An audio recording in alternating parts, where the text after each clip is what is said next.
Welcome back to Left Anchor. I'm Ryan Cooper. And I'm Alexei the Greek. Today we have a special episode for you all with academic, scholar, man about town, Justin Joque, author most recently of Revolutionary Mathematics, Artificial Intelligence, Statistics, and the Logic of Capitalism. This is a super interesting book that, you know, it's one of those episodes, Ryan, you tell me what you think. It's got such obvious, practical, timely applications, you know, with the ChatGPT conversations, with all algorithms running our lives in so many ways.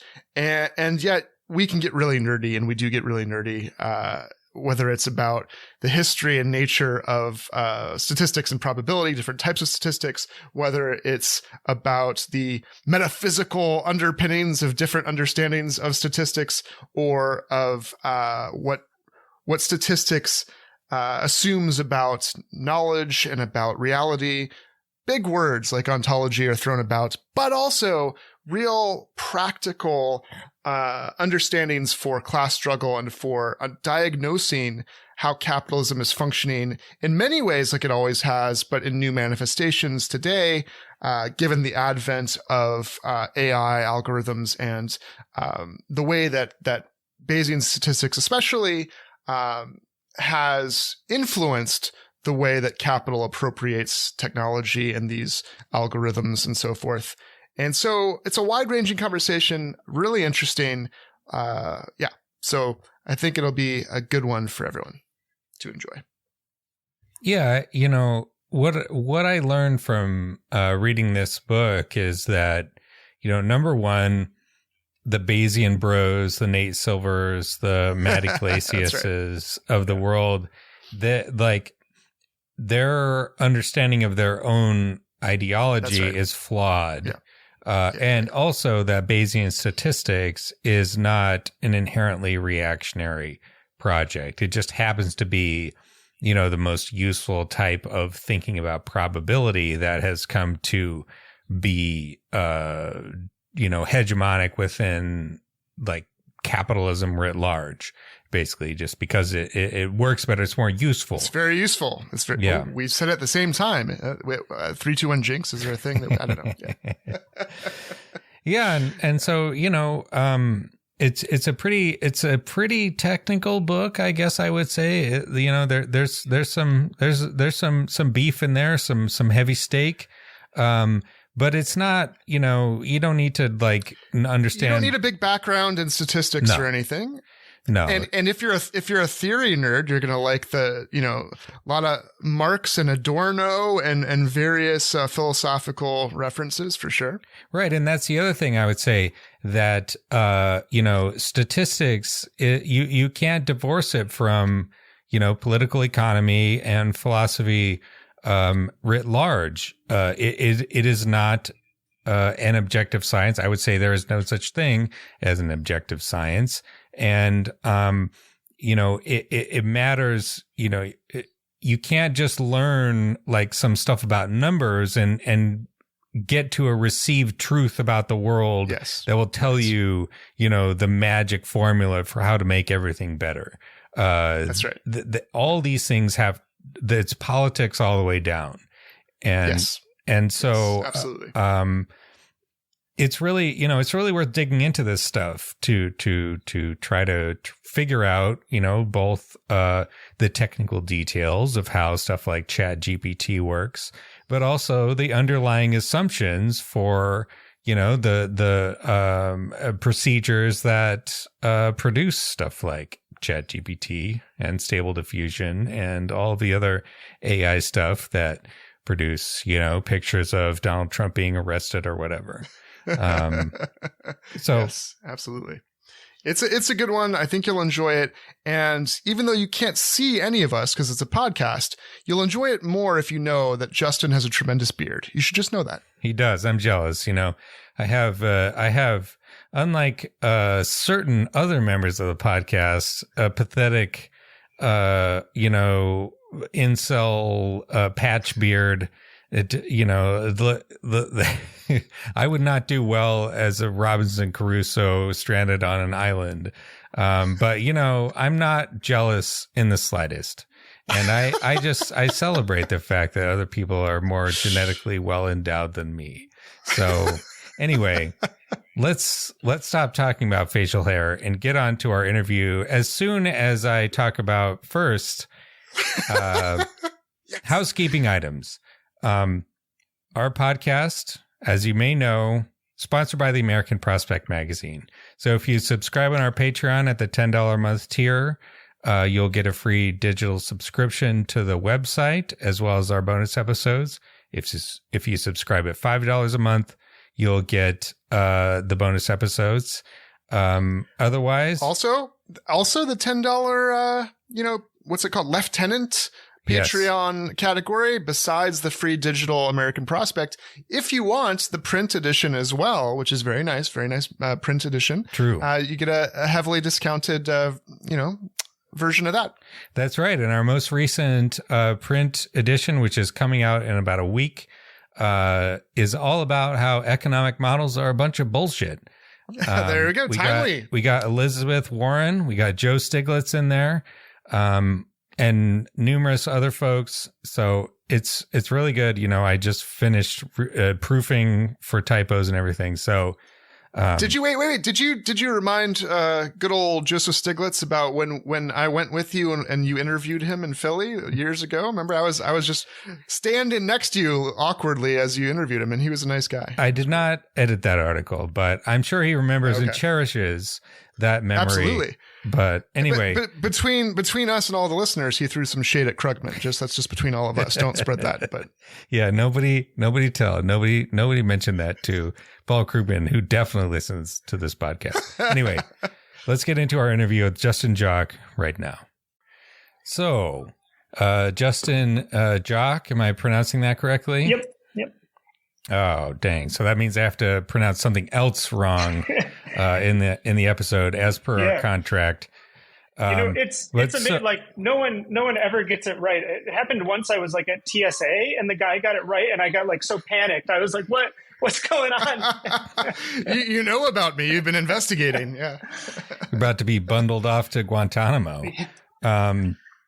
Yeah. So your book, Revolutionary Mathematics, it's sort of centrally about statistics, seems to me, ignorant scribbler that I am.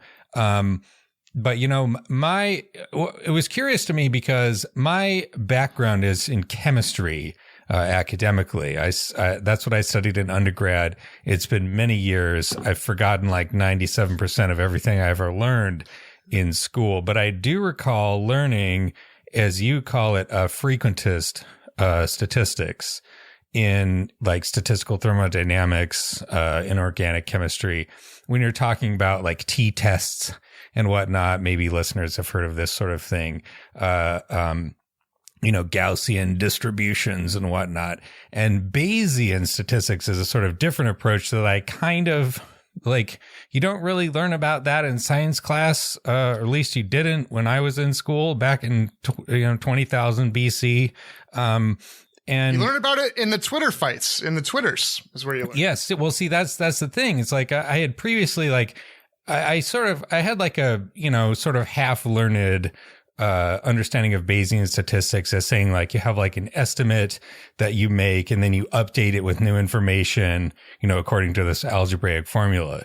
But it was also used by some of the most obnoxious people online, like Nate Silver and Matt Iglesias, and people who use the word priors a lot, like libertarians. Like that's like a sort of shibboleth for libertarians is priors. And I was like, oh God, if you say priors to me, like I'm just not going to listen to what you're It's like a PTSD response that he has. It's not good. Yeah. Well, it's good we're on Zoom and you can't punch me for it.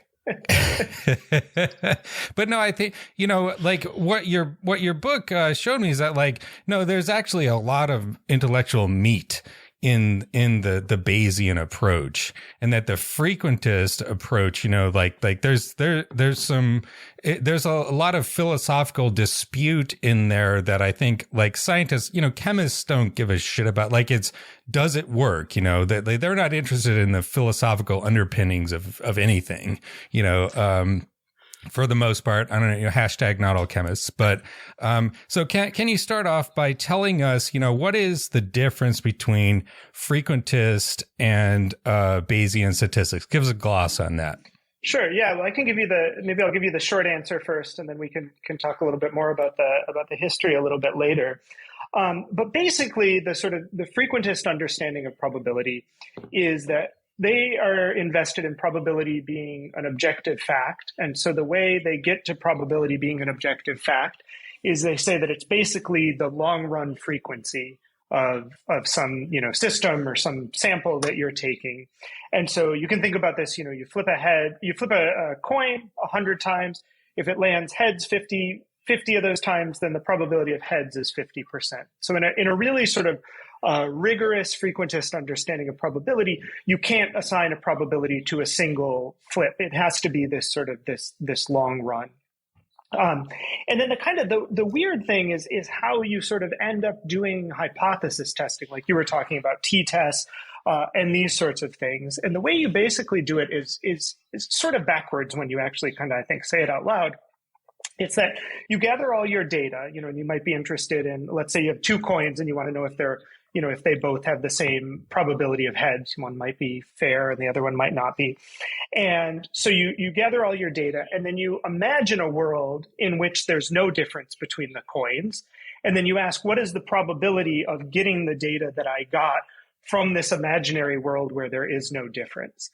And then that's the p-value that I imagine some people have heard of. It's the probability of seeing the data that you saw in an imaginary world where there is no difference. So in that way, if the p-value is really, really low, then you assume that the two things actually are different, but the p-value isn't actually a measure of the probability of the difference. And so the Bayesian approach, instead of seeing it as this objective long-run frequency, uses it as a measure of belief. So essentially it's like, because you don't know something. So it's basically, the probability that I think it's going to rain tomorrow. And this is where priors come in, because essentially you have a prior probability distribution, what you think, the likelihood of something is. And then as you get new data, you update your priors as you learn more about the world. Yeah.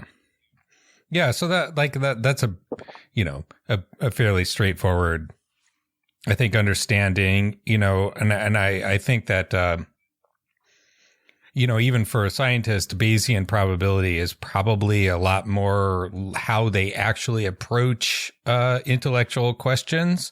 Do vaccines work? I remember reading a lot of articles when the mRNA vaccines were first coming out, where there are all these scientists who are going like, well, we're doing these randomly controlled trials that will give us a statistical significance, but I'm virtually certain that this is going to work based on my previous understanding of vaccines in general, and also the design of this particular vaccine. And lo and behold, after they did the trials, it turned out, yes, it does work. It works really well. And that maybe in fact caused a lot of, delays, possibly, several months in the rollout of the vaccine. But, regardless of whether there might be a different way to handle that sort of a question, can you dig into the sort of ontological, difference here between the frequentist approach and the Bayesian approach? What sort of underlying philosophical assumptions are revealed by the different methodologies there? Sure. Yeah, that's a great question. And I think maybe before I get into that, it's worth saying that, one of the, I think, problems that are afflicting the sciences these days, and you hear, maybe you've heard of the replication crises in some sciences. They do these studies, especially psychology has been hit really hard, and then they try to replicate them, and they're not replicating. And part of the problem is that people do frequentist statistics, and then they interpret the results in a Bayesian way. So they take that p-value and they interpret it as though it's the probability that there is actually a difference between these two groups, or between the two coins. And so, in terms of the sort of ontological difference, I think we can kind of go back, and maybe I think, you can talk about the ontological difference, but you can also talk about it as a kind of a political difference. There are some different political commitments that come through essentially in the ontological or metaphysical understanding of probability. And I think, an important place to start is by making it abundantly clear that there is no such thing as probability, right? And maybe in quantum mechanics there is, but if I flip a coin, it either lands on heads or tails. It doesn't land on 50% heads, 50% tails. So things happen or they don't happen. And so probability really is, regardless of if you think about it in a frequentist framework or a Bayesian framework, it is this sort of metaphysical supplement to the world. It's this kind of imaginary thing that we've created, essentially to deal with uncertainty, right? It's a product of us not knowing things about the world. If you flipped a coin and presumably you knew the totality of the system and the air currents and all of these things, you could determine exactly how it landed. But so frequentist statistics, and maybe it's helpful to get a little bit into the history here, starts at the kind of the interwar period in the early 20th century by this guy named Ronald Fisher. And he started as an agricultural researcher. And so in a lot of ways, I think you can see the early understanding of frequentism as, really based on understanding sort of group level difference. So he, is thinking about how you tell whether one fertilizer is better than the other. But of course, there's random variation in seeds and all these other things. And so you might get one field that the plants grow bigger and one where they grow smaller. And the question is, how do you tell whether or not it's actually based on the fertilizer? And so this gets back to what I was saying before, that basically the kind of the system that you've set up is you get all of your data, you imagine a world where there's no difference between, let's say, the fertilizer, and then you calculate the probability of observing the data that you did, that one of the sets of crops grew higher than the other. And I think it's worth mentioning, and I talk sort of at length about this in the book, but that Ronald Fisher was actually an avowed eugenicist. So even after World War II, when a lot of scientists recanted their commitments to eugenics, he was still steadfast and actually dissented from this UN statement on race and science. And I think, I don't want to make too strong of a connection because it's possible it's incidental, but I think you can see, at least some shared commitments between this idea of science being about group level difference in agriculture and also sort of his commitment to eugenics and racism.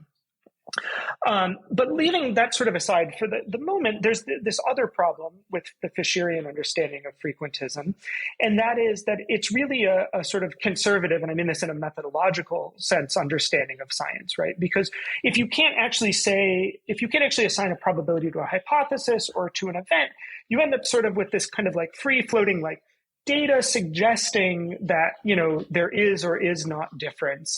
And he really says actually that there should only be a null hypothesis. That is, that there's no difference between the things, and you gather evidence against the null hypothesis, but you can never completely reject it.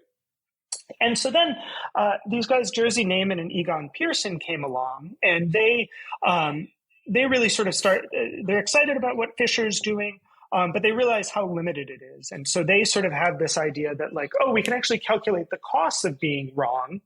And we can then, it's not just this kind of abstract idea of being right or wrong. We can try to be right enough that we can be profitable, is essentially what it comes down to for Neyman and Pearson.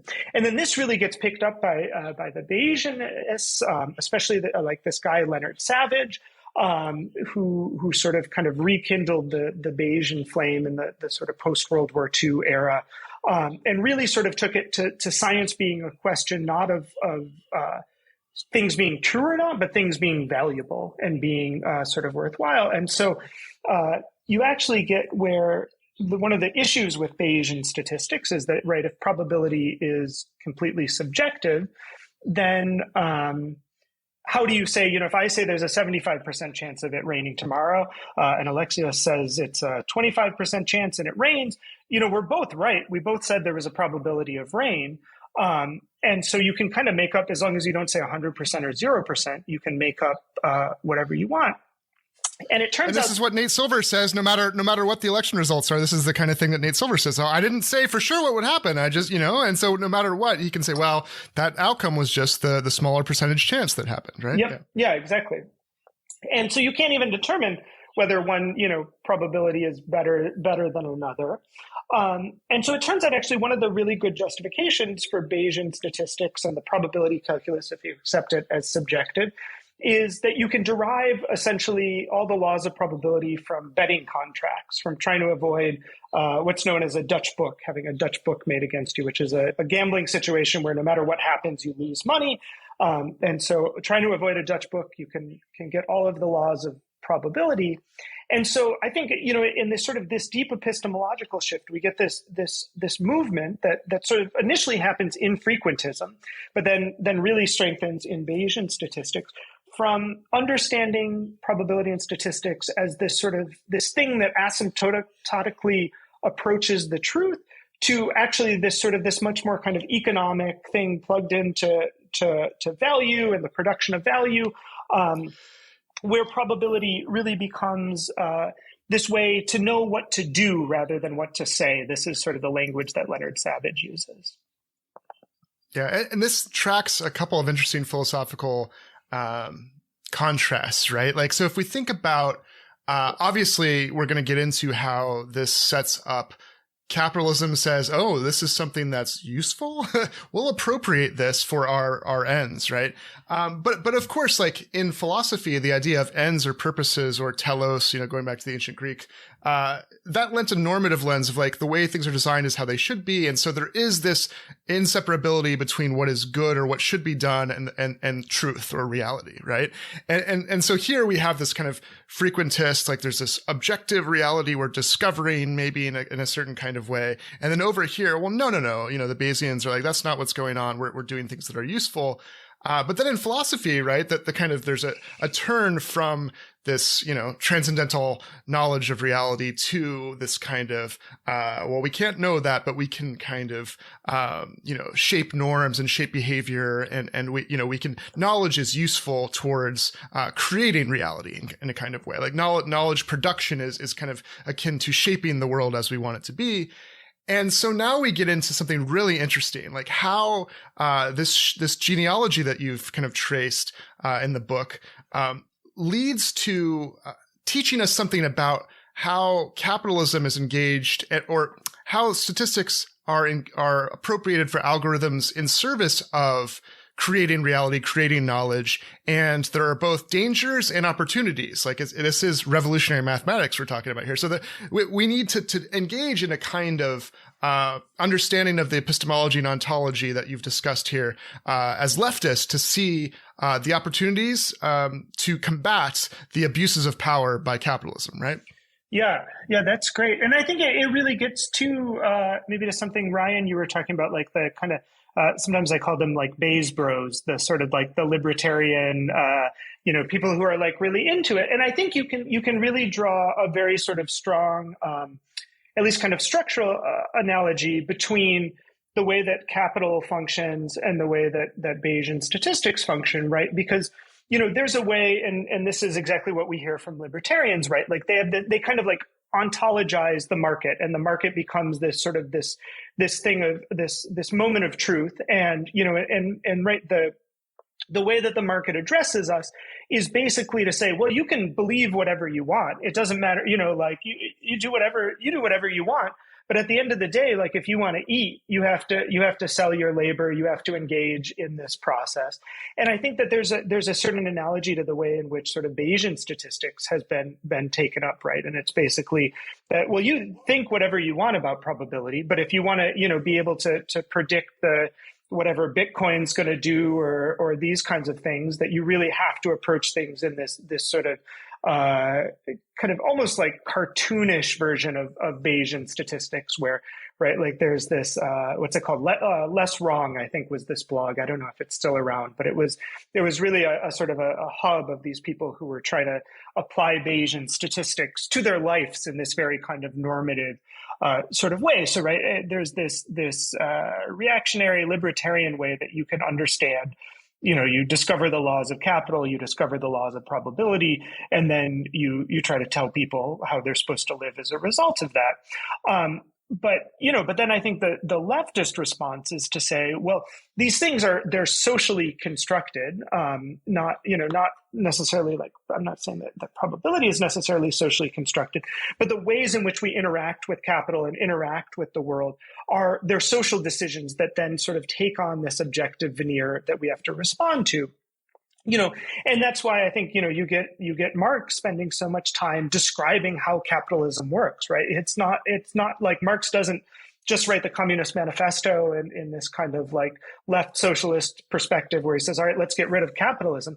But he's very committed to understanding how it works and where the sort of decisions are being made and where, and one of the things I talk about a lot in the book is objectification, the way in which these sort of social processes confront us as objective. And I think that's exactly what you see with Bayesian statistics. And one of the points I'm trying to make in the book is not to say, oh, Bayesian statistics is this like bad bourgeois science that we should get rid of. I think it's actually like a really exciting discovery. And what it ultimately discovers is that knowledge is always produced in relation to political economy, that you can't like just like cut knowledge out of political economy, fix it, and then shove it back in.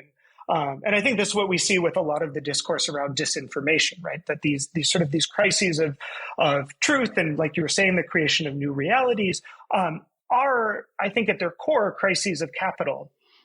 And so the sort of the fantasy that you can just like cut them out of capital, fix, the problem of disinformation. I mean, look at everything that Elon Musk has done with Twitter. Like there's no way you can just sort of fix it on its own and save dealing with capital for another day. Well, what are some examples of the objectification? So people have some concrete things that are going now that we could talk about. Just to concretize some of this for people. Yeah. Well, so I mean, I think that there are kind of multiple levels at which this sort of idea of objectification functions. And one of them, I mean, I think you can think of like search engine optimization, right? All of the sort of like the tricks that people do to try to get content noticed, and the ways in which we write emails so that they don't get caught by spam filters and stuff. So all of these things are creating these systems that we have to respond to, or even, I mean, a sort of a pre-algorithmic one that I always think of is credit scores, right? Like even, like I remember growing up, like, at a certain age, like you're told, okay, get a credit card and spend some money, pay it off, just so you're building, credit scores. And so these are the sorts of things, right? These things that like are totally made up, that don't actually exist in the world, but then capital and algorithms sort of lock them in such a way. And just really quickly, for people like to see the point of how the algorithms and the knowledge production functions, it's not that the best websites get the best rank. It's that the algorithm decides, and people that fit the algorithm decides who ends up being called the best website or whatever. And similarly, right, the credit score, it's not like ontologically we've discovered the people that are more or less trustworthy. It's that whoever gets the score is deemed more trustworthy, whoever gets the low score. And that is decided based on algorithms with certain inputs, with certain priors, certain assumptions. And to draw on an old example that has nothing to do with algorithms, but like I teach my students that it's not that Black people existed or like have an essence and like they were put in the Jim Crow car. It's that whoever was put in the Jim Crow car was deemed to be Black, right? Like the social reality came first in a way, right? Yeah. Or the example that, that I always think about was there was a period in the global war on terror when Obama was president where they switched the definition of militant essentially to like anyone who was killed by a drone strike. So it, you know, yeah. like and imminent. Do you remember when they changed the word imminent to mean not at all imminent, like to mean like an imminent strike, and by that I mean a dangerous thing that could happen at any time. Yeah. Or even, you know, like didn't, who was, it was one of George Bush's people who, you know, went on that rant about how, like, you know, we're the ones who create reality now while the fact-based community is like trying to catch up. Yes. We're, you know, already creating the next reality. Karl Rove. Oh, that's yeah. Right. Yeah. The example of credit scores is a good one, I think, Alexi, because that's one where like you can see obvious self-reinforcing dynamics whereby if you get a good credit score, then whenever you go to get some credit from somewhere, you have a lower interest rate, and that's going to benefit you economically. And that's going to make it easier for you to keep up with your payments on everything. And the corollary is that people that can't get, you know, that don't have the good credit, they have to take out like the payday loans, or they have like, you know, there's like usury going on, and that makes it harder for them to succeed. And it's a vicious cycle. Yeah. Yeah, exactly. I want to talk more about, you know, you have a lot in the book about like modern day, you know, technology stuff, but it strikes me, I just want to ask something like that occurred to me just now about, the pragmatists, the American pragmatists like Richard Rorty, Thomas Dewey, that it seems like there's a similar sort of philosophical approach between like the, you know, quote unquote objective frequentists and the Bayesians have a much more, you know, sort of like rough and ready, does it work approach to probability. You know, maybe this is a little bit of a rabbit hole to get into, but is that in your thinking, you know, to say that like the question of is there an objective reality being kind of a distraction, an unanswerable sort of question for us like embodied human beings. We can say whether things are true or false empirically, but we can't say like capital T truth, like this is like sort of metaphysics needs to be put in the garbage and we need to just focus on what works. Is there a parallel there? Yeah, I mean, I think that there definitely is. And, you know, and one of the things that I found really interesting that I didn't know before I started doing this research was that, like, when Fisher started writing about frequentism, he was reacting against a sort of an older kind of understanding of Bayesian statistics. So that was sort of the way that people did it before, you know, starting, I think, with people like Laplace. And so there really is this moment in starting in kind of the 20s where frequentism really is this reaction to a sort of a kind of an agreed upon Bayesianism.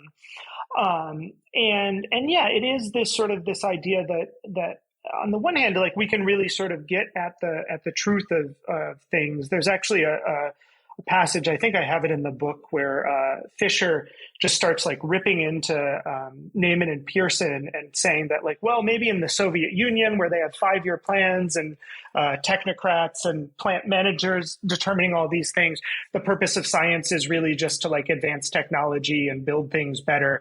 But, you know, here I'm a good,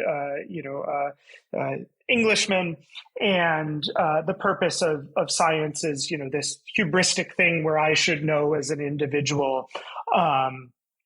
And so, yeah, I think in a lot of ways, the break, and you can really see it in the work of Leonard Savage, but already in Neyman and Pearson, is this sort of, I like this language, this kind of anti-metaphysical position where they're really just sort of like, you know, it's about what I can know. It's based around my sort of lack of knowledge, that the purpose of probability is not really to necessarily know things concretely, but to deal with and navigate a world where I don't know things concretely. And so I think, oh, sorry, I was just going to say, you know, so I think that you can, I mean, in a very sort of rough way, you can see that Fisher is really this kind of this agricultural approach to knowledge production. Neyman and Pearson are really industrialists, like their sort of understanding of the costs of being wrong in either direction maps onto, running a steel mill very well. And the sort of modern Bayesian revolution really maps well onto information capital, where you're constantly getting these real-time data streams. And actually, that's one thing we haven't talked a whole lot about, but one of the reasons that Bayesian statistics weren't super popular until recently is also just because it's very computationally expensive. So you have to do a lot of pretty simple, but a lot of calculations over and over again. And it becomes very easy when you have sort of cheap computers. And it works because it can provide a probability to individual events.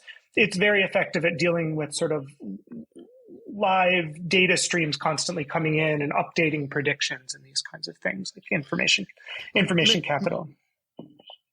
Maybe we should talk about like ChatGPT then, to give people a sense for how, because that's all the rage, right? So you can help. I mean, in the book, I think you write about artificial neural networks, and we could get into the hidden layers and how that relates to the kind of ontological questions you're talking about. But a lot of people are confused precisely around these points about truth or usefulness, and the idea that there's like, is ChatGPT just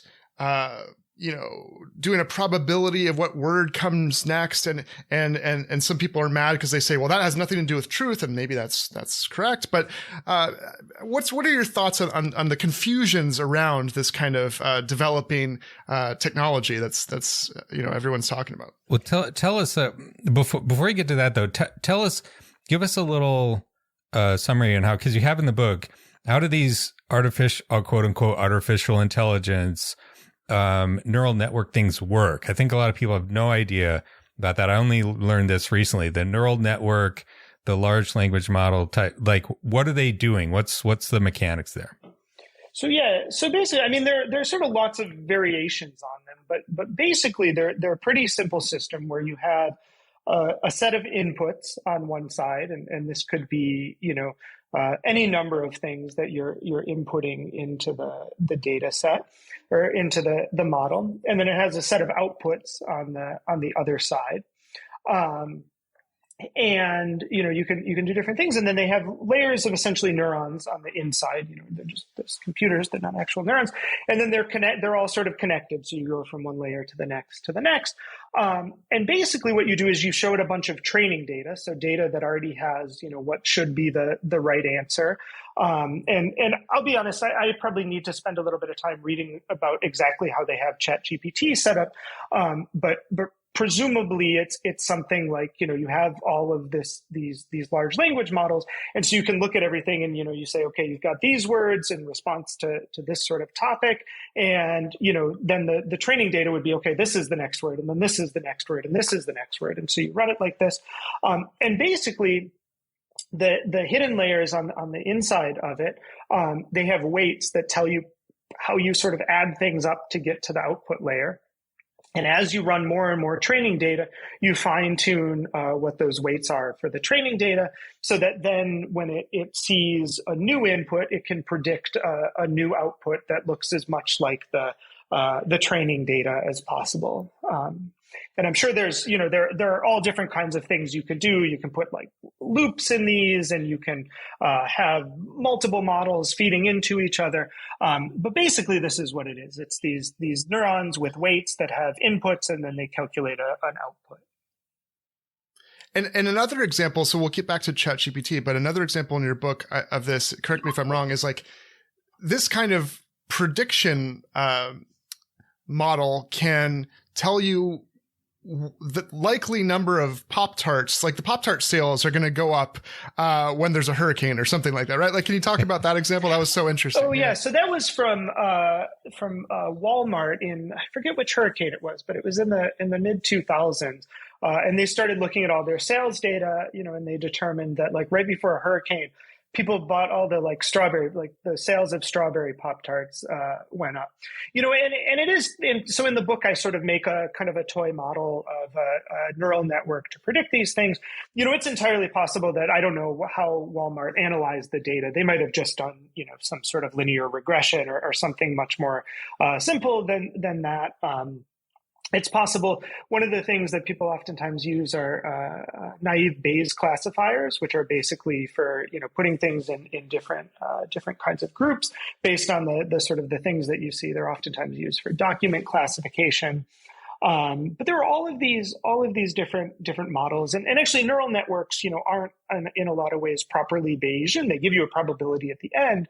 But what I think, that sort of unites all of these and makes it helpful to sort of understand Bayesian statistics in order to understand what's going on is this idea that sort of happens with the shift from frequentism to Bayesian statistics, is that like you can just assign a probability to everything, and then you pick the one with the highest probability. And so this is basically what these large language models do is you have an input, and then it just says, okay, of every single word that I could possibly choose, what's the most, the highest probability to be like a good word that a human would like to hear.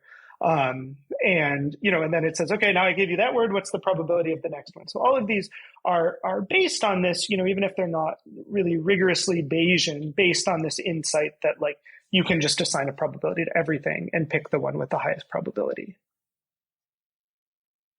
And so how does that get in?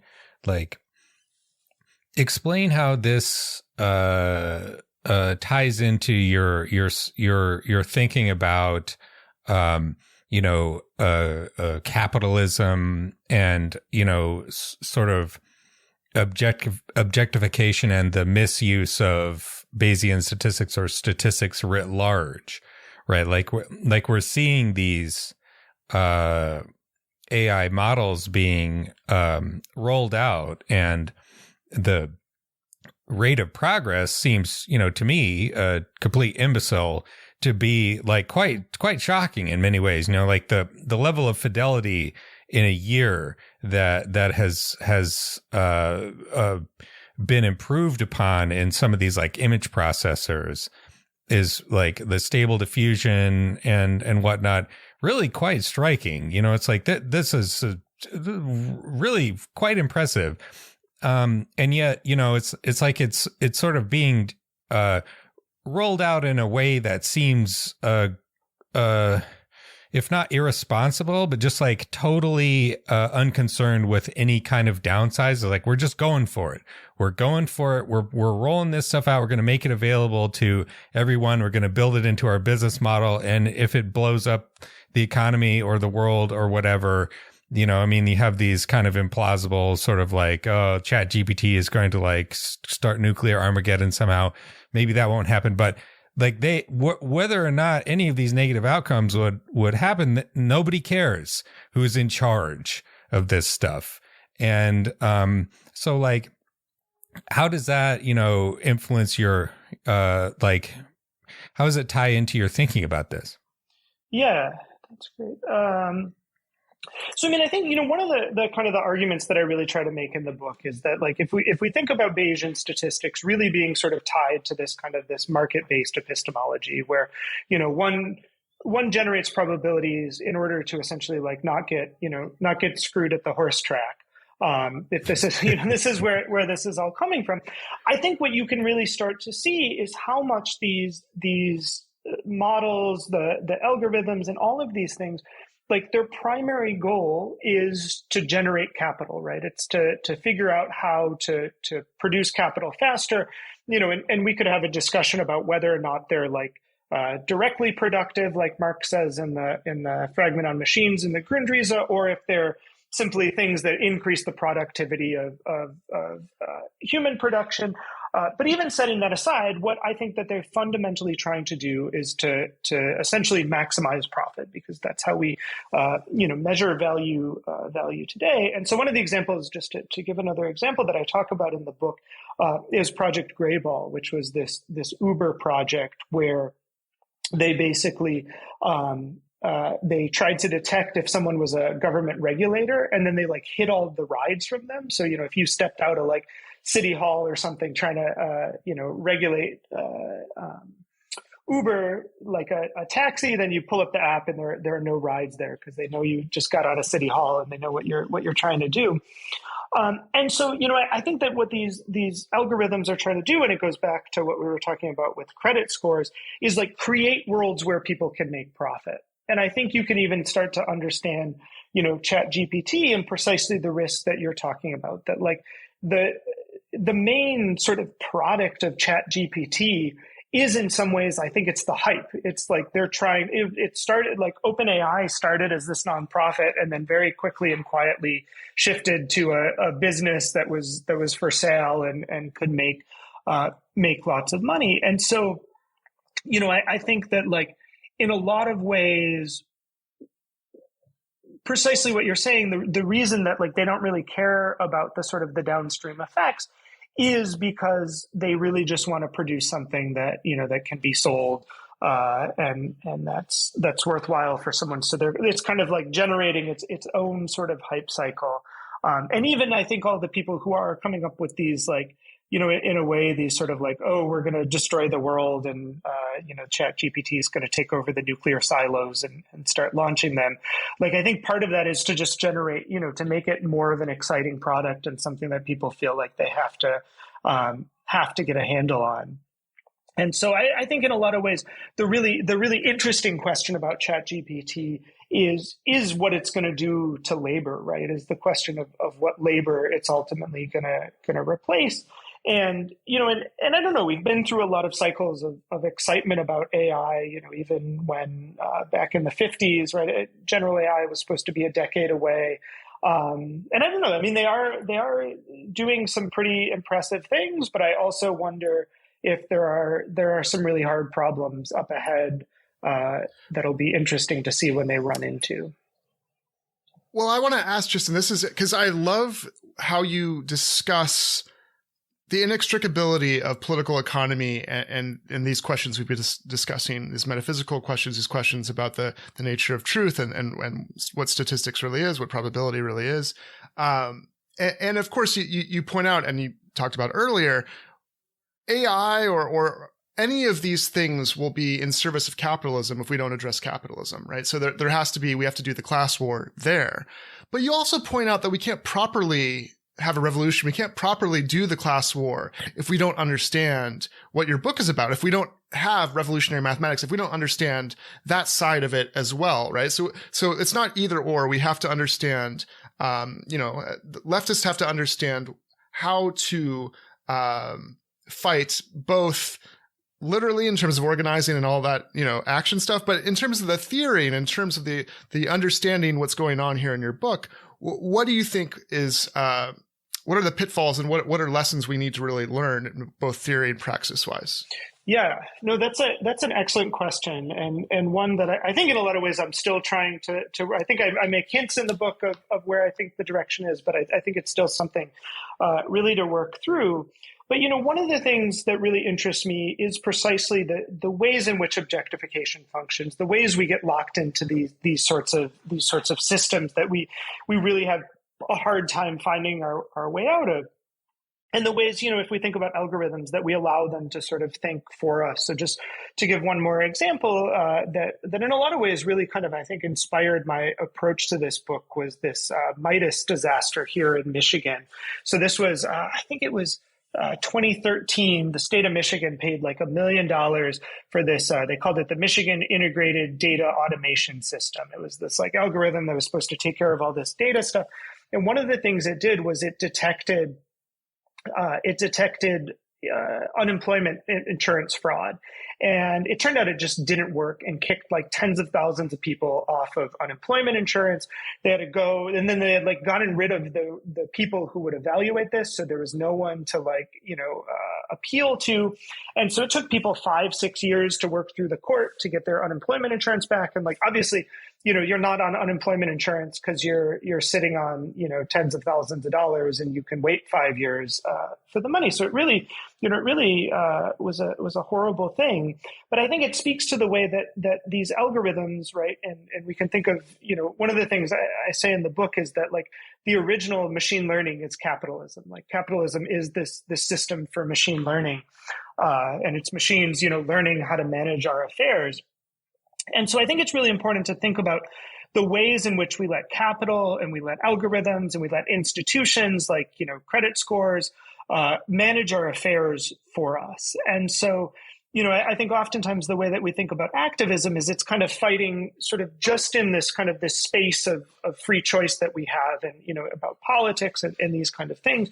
And so I think that the task of what I call a revolutionary mathematics isn't actually, it's not like, oh, we need to like invent a new statistics that's not Bayesian statistics, but it's to challenge the very things that we're computing and the ways in which we think about value and the sorts of the systems that we live in.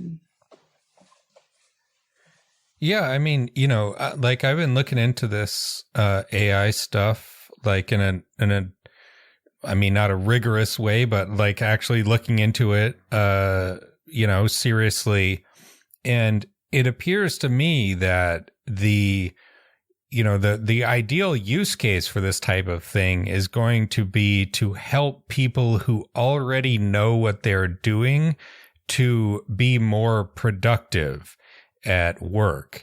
I've seen a lot of stuff from programmers where it's like, oh, I have a lot of like boring rote code that I have to write. And if I practice and I prompt the chat bot appropriately, it will produce that code for me in seconds. And occasionally it will show me, like it will give me like a little trick that I didn't know that was maybe discovered through this sort of semi-mysterious black box process through the neural network that you were talking about before. But the key thing is that like you need to have somebody experienced who can tell if the output is garbage or not. And it seems to me like we're sort of like standing at a crossroads with this type of stuff where like, the capitalists will be like, oh, let's fire everyone. We'll put like Elon Musk will just put ChatGPT in charge of writing all the code for Twitter, and it will replace, the Twitter icon with the Doge meme, and that this is going to increase value or whatever. Like there won't be any sort of controls on it. Whereas you could think of it, perhaps. Maybe I'm misappropriating your book here, but in a revolutionary mathematics sense, to be like, if the workers are in control of this, to be like, this should be about labor saving, and that should be harnessed to reduce the amount of work that people have to do, and what remains of the work should be spread out amongst the whole population in the form of like leisure policies, so that we have more vacation days and we have a shorter work week or a shorter working day, so that we have, the same number of workers making the same amount of money or more, but they're, have more free time, thanks to the use of these labor saving technologies. I mean, this goes back to the very beginning of capitalism with, like the improvements in spinning and weaving and making steel and all of that type of thing. And, it's a political question, right? Like how, this type of stuff is going to be harnessed and for the benefit of whom. Is that kind of your view on this? Yeah, absolutely. I mean, I think that it's, and this gets to what Alexi was saying about it, right? Like being both about this sort of, organizing and stuff like those are organized questions about organized labor and how, we negotiate contracts and who gets, the surplus that's created from increases in productivity. And then ultimately, what it is that we value, right? If we value Elon Musk getting another $1 billion or like, every person getting a little bit extra vacation time. And so those are right. They're questions of value and they're questions of politics. But I think it's also maybe even there's a sort of a deeper level at play here. And I think that there's kind of a risk, right? In if it's just about like, okay, we're producing surplus value and it's whether that surplus value is appropriated by workers or appropriated by the bosses, I think that gets us like half of the way there. But we're still, I think, thinking then in terms of the same sort of production of capitalist value.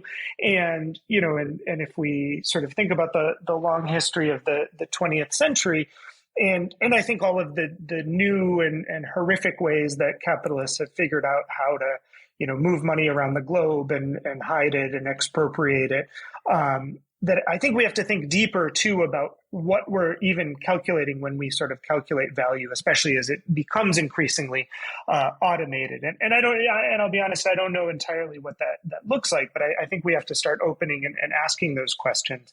But exactly what you're saying, I think those are the sort of the starting questions of, understanding this in terms of production and labor and value, and who it is who benefits and who doesn't. And it's again, what's new here. So there's a lot of things that are old that are still relevant, going back to Marx or even Polanyi, because a lot of what we're saying is that you got to subordinate the market to democracy, not have the democracy subordinated to the market, or Arendt and the human condition talking about we must think what we are doing, because we're technology is outstripping our thinking about like the use and what it'll, but to return to Polanyi for a minute, well, actually, here, what thinking actually is being done for us, as you suggested.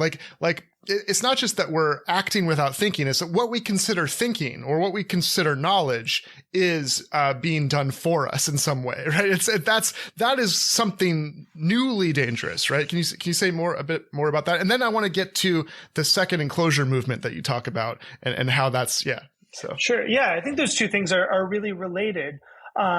But yeah, I mean, I think in some ways there definitely is a shift and there are new things going on. But I think one of the things that I try to do in the book is to show how sort of these systems for objectification have always been ways to let things think for us. So, I talk in the book about tally sticks as being a sort of a really early example of objectification. So this was in medieval times, they would, if I loaned you, like a donkey or, whatever, 10 donkeys, we'd make 10 little marks in a stick, break them in half, and we'd each keep half as a sort of a receipt. And I think the thing I like about this example is you can see very clearly that the stick is this object that remembers for us and thinks for us. And so, one of the things I try to do in the book is to suggest that maybe it's not the sort of the structure of objectification per se, or the structure of letting things think for us that is necessarily bad, but it's about who's deciding what's thinking for us and what it is that, that is being valued. So I think, there's maybe it's a situation to my mind where it's first and foremost a change in quantity, like the speed and the number of things that we're leaving to algorithms. And this gets back to this idea that capital is the original machine learning, in that like capitalism was trying to, was sort of making these kind of decisions for us in a sort of post-Stone sort of way, that capital is the subject of capitalism that, sort of decides these things. But then when you get to high frequency trading, it's just going so much faster. And when things go, and I think the bigger problem and what happens is just that when things go off the rails, like in this Midas example that I just gave, there's so much less infrastructure to try to get them back on the rails or to deal with it. And because everything's so deeply interconnected and this is something we all experienced with COVID, with sort of just-in-time manufacturing and warehousing, that like when things fall apart, there's no robustness in the system. Whereas, if you were in medieval England using your tally sticks and all the donkeys died, it would be a problem for you and I, but it wouldn't be the sort of systematic problem that we get, when Silicon Valley Bank shuts down or something like that. That's all the questions I had. Any last comments or last questions from you, Alexi? Sure. I mean, what would you like to end on, Justin? I want to leave the audience thinking along these same lines about the political project and what kind of what your book orients them to think about with regard to these advancements in AI and so forth. And so I wonder, I brought up the second enclosure movement just to give an added sense for like what capitalism is taking away from the public and the kind of the political creation and appropriation of these tools towards social ends, like as opposed to the privatization and enclosure of knowledge production and appropriation for capitalist ends. Like maybe we can end on some thoughts there. You know, what's kind of clarifying for what's going on right now for people given these advancements. Yeah, no, I think that's a great place to end. And so, yeah, maybe I can start. I'll talk a little bit about sort of what I mean by the second enclosure movement, and then we can sort of broaden out from there. But, you know, one of the things sort of in some of the examples we've already talked about, like Midas and Project Greyball, and another one in the book is the VW emission scandal, where they like made a piece of software that would detect if a diesel car was being tested, and then it drastically cut down the emissions so that when you drove it on the real road, it was nice and fast and powerful. But then when the regulators had it, it was, you know, this just putzing along, following environmental regulations. And so I think what we're seeing now as information and data and these models become sort of directly productive is that there's a lot of investment in trying to enclose them, to make them proprietary, to make them something that one can extract value from. And one of the sort of the downsides of this ability to extract value from data is that it becomes less sort of about, you know, having accurate data and just about having better data than your competitors or the regulators that you're fighting against. So it really sort of, I think we get this kind of this crisis of information production where it really, everything becomes this sort of this arms race. And, you know, you can think about search engine optimization. You can think about all of these things, you know, how horrible Amazon's got even for just like shopping for things because it's just flooded with spam. And everything just becomes this sort of this arms race, this conflict over people trying to extract value and scam other people, you know, and it's sort of it reminds me a little bit of Melville's book, The Confidence Man, where all these characters are on this like river boat and they're all trying, like, you don't know who's scamming whom. And it really feels like we're kind of living on this river boat in a certain sense. And so I think, you know, one of the kind of the big takeaways from it is that, you know, we hear a lot about misinformation, disinformation, these replication crises in the sciences. Maybe even people have heard of p-hacking, where scientists kind of like massage their data a little bit to get more surprising results. And then journalists, you know, publish kind of lukewarm data, making these big claims and stuff like that.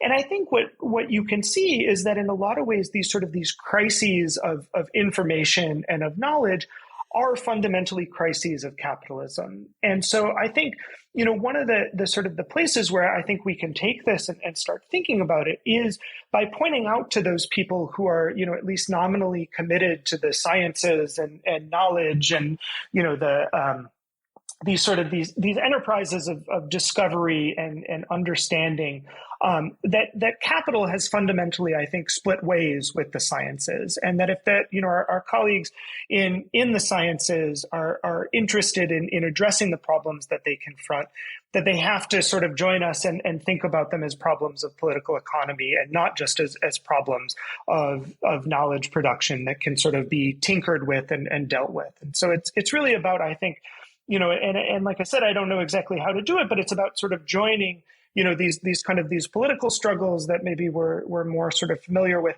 and trying to find the ways in which the crises of knowledge actually are confronting the same thing, and convince our colleagues working in that space that, you know, that they have to join us in this sort of this revolutionary work. Awesome. Scientists of the world unite. That's right. Yeah. Yeah. You know, awesome. I mean, you look at the right now, you know, the production of COVID vaccines and the number of conservative radio hosts who have died of COVID because they wouldn't take the vaccine. like the things are not lining up in terms of even just political self-interest and, the state of scientific knowledge. But anyway, the Justin Joque, the book is called Revolutionary Mathematics. We will link to it in the show notes. It's got a good subtitle. Don't forget the subtitle. Artificial Intelligence, Statistics, and the Logic of Capitalism. He always forgets the subtitle. I told you I had to mess up something. That's the rules. But anyway, thanks for coming on the show, and thanks for listening, everybody. We'll see you in the next episode. Thanks so much for having me.